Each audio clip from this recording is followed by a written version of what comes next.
Actually, most cancer patients do not die from their tumors.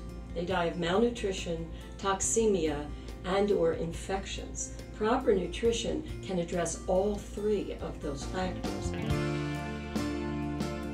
Our official mission is to provide research-based education on how to prevent, cope with, and beat cancer through diet, lifestyle, and other immune-boosting approaches.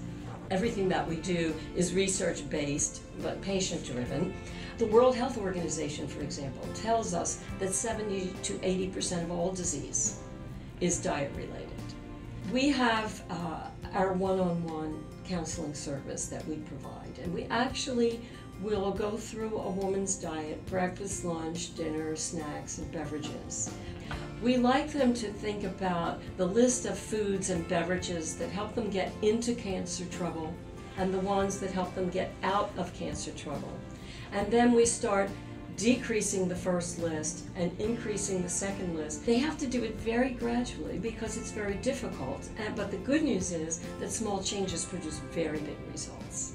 We should be spending a great deal more attention towards preventing the disease in the first place. Don't focus on the symptom, focus on the causes.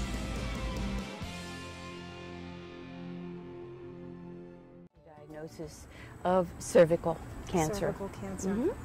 And what did the doctors tell you about their expectations for your recovery? When I think back, it was one of those worst days in my life. Joe, when was your diagnosis? 2009. And what type of cancer was that diagnosis? Rectum cancer. Finally, after the machines broke down and I kept eating organic foods and directions from BeatCancer,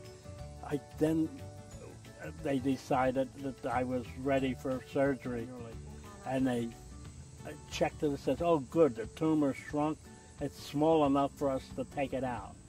So then about 20 feet away, they took me to the operating table, gave me anesthesia, put me to sleep, and about 2 hours later they woke me up and said, "You're going home."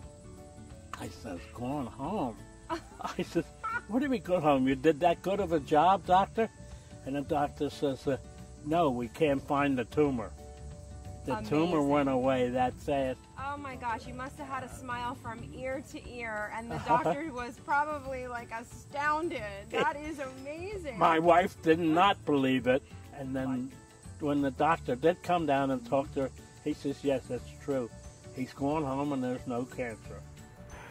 Well, if you talk about life and death, That's a heavy question. I had no idea whether I'd be here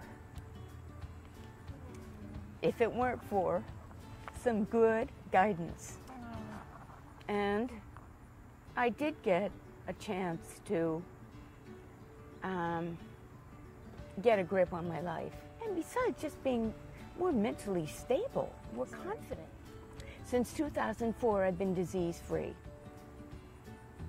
So much of getting well requires losing the fear, like grief, anxiety, sadness, anger. All of those really do a job on your immune system. And then the confidence that comes once you start getting better.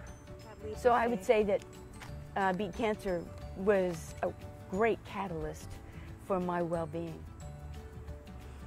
Love you guys. We love you.